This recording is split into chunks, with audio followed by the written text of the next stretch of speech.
हम आप कुछ भी नहीं कर पाएंगे। तो जब मन के तल पर अगर हमारे अंदर इस शिव शिष्यता के रास्ते पर परिमार्जन होगा, बदलाव होगा, तब हम उस दिशा में बढ़ सकेंगे जिधर महादेव हैं और हरिंद्रानंद जी बैठे हुए हैं। क्योंकि मानसिक स्तर को ही मजबूत करना है। मन के अंदर उन्होंने कहा है कि वास्तविक मृत्यु शरीर का मर जाना नहीं है। शरीर तो आएगा, मरेगा, ये तो इसका काम है। वास्तविक मृत्यु है मन में लगे जगत के विचारों की मृत्यु हो जाना ही वास्तविक मृत्यु है। यानी जगत का विचार, जगत का विकार, ईर्ष्या, क्रोध, लोभ, अहंकार, घृणा, तृष्णा, धर्म, जात, संप्रदाय, ऊंच नीच, भेद भाव, अमीर गरीब, ब्राह्मण, वैश्य, क्षत्रिय, शूद्र, नाना प्रकार के विचार जो मन में लगे हुए हैं, ये विचार विकार पैदा करते हैं। ये विचार शिव विचार नहीं है, शिव की ओर नहीं जाते, ये विकार पैदा करते हैं। आपस में लड़ाई सिखलाते हैं, आपस में द्वंद्व सिखलाते हैं, एक दूसरे में मतभेद करना सिखलाते हैं। अगर बहुत बढ़िया महादेव का चेला होगा तो वो सभी जगह जाएगा, सब लोगों से मिलेगा। ये नहीं करेगा कि आपसे हम मिलेंगे, उनके कार्यक्रम में नहीं जाएंगे, उनसे नहीं मिलेंगे, ऐसा नहीं करेगा। हाँ, उसके कुछ व्यक्तिगत भाव होंगे जिसके कारण वो कुछ काम करेगा, उसका अलग रास्ता है। लेकिन शिव शिष्यता में जो विचार है, जो रास्ता है, वह बिल्कुल एक है। महादेव की ओर चलने का रास्ता एक है, लेकिन इसमें मन का खेला है। मैं बार बार यही कह रहा हूँ। तो मन के धरातल से जैसे इस रास्ते पर कोई चला, मुसलमान भी मर गया और हिंदू भी मर गया, सिख भी मर गया और ईसाई भी मर गया। अभी मैं बंगाल में शिव चर्चा में था, तकरीबन 500 मुसलमान बैठे हुए थे और तालियां पीट रहे थे और महादेव की बात हो रही थी, और उन्होंने जाने नहीं दिया हम लोग को। चाय पीजिए और बैठिए, मेरे घर चलिए, ऐसा करने लगे। क्या हुआ ये? क्यों हुआ ये? मन में कुछ बातें विचार में आ गई कि वह सृष्टिकर्ता ईश्वर शिव एक है, वह अलग नहीं है, वो किसी की बपौती नहीं है, वो किसी की थाती नहीं है, वो सबका है।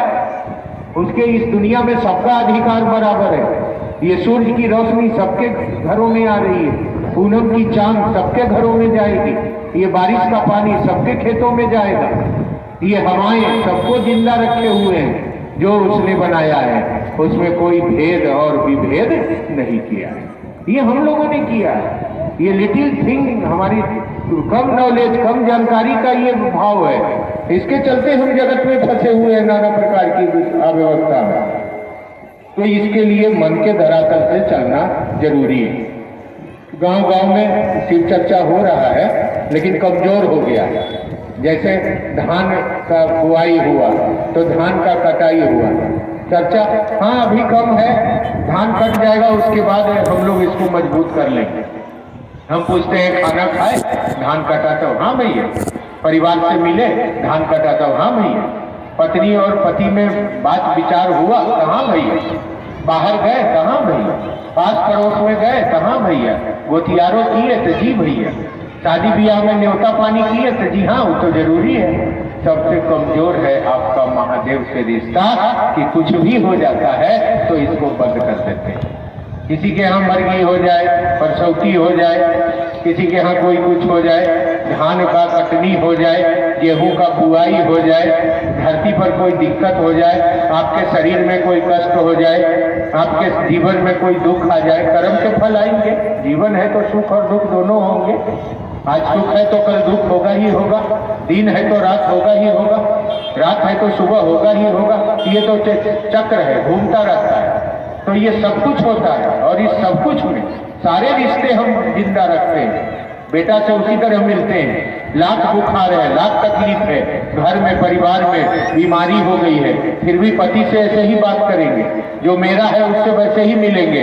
लेकिन महादेव से हमारा आपका रिश्ता कमजोर है। देहात में कहावत है ना, महादेव दया नहीं किए, महादेव ने ऐसे नहीं किया, वैसे नहीं किया, निबरा के मौगी सबके भौजी, वो देहात में कहावत है। बेचारा सबसे निबरा महादेव है, ये नहीं हुआ तो महादेव ऐसा नहीं किए, बाकी कुछ नहीं छोड़ेंगे। बाकी कुछ नहीं बदलेंगे। बेटा से उसी तरह बतियाएंगे, पति से उसी तरह बात करेंगे, घर से उसी तरह चलाएंगे, धरती का धंधा सब करेंगे, घर गोतियां सब जाएंगे, पर परिवार सब चलाएंगे, जबकि ये लोग छूट जाएंगे। मौत किसी भी समय हमको आपको उठा लेगी।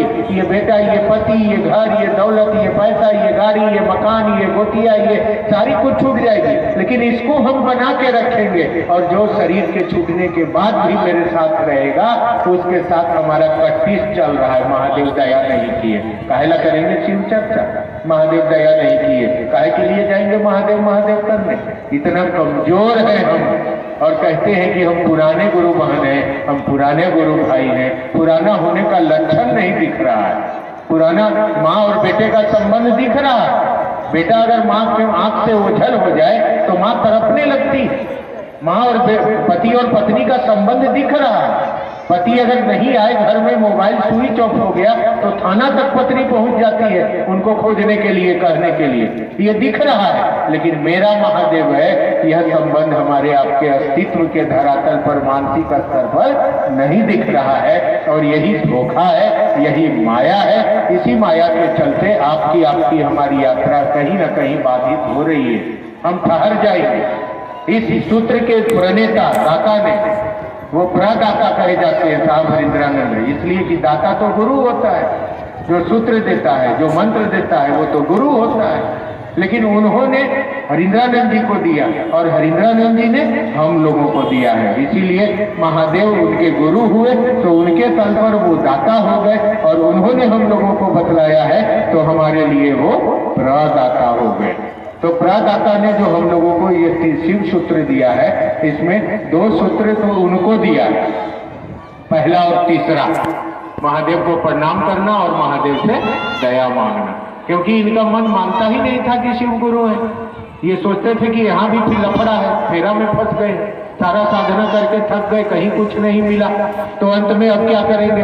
अघोरी, कपाली, कौघड़, तांत्रिक, फक्कड़, श्मशान से महाप्रेत का आना, धरती के जितनी भी साधना, कर्म, योग, विद्या सब करके थक जाना। तब अंततः 1974 में आरा गांगी श्मशान में रात के 2 बजे पीपल के पेड़ के नीचे बैठा वह व्यक्ति जो बिल्कुल थका हुआ है कि अब करे तो क्या करे, अब जाए तो कहाँ जाए, तब उनके तल पर महादेव को यह भाव जगाया महादेव ने कि गुरु भगवान होता है तो भगवान गुरु काहे नहीं। और भगवान गुरु महादेव को समझते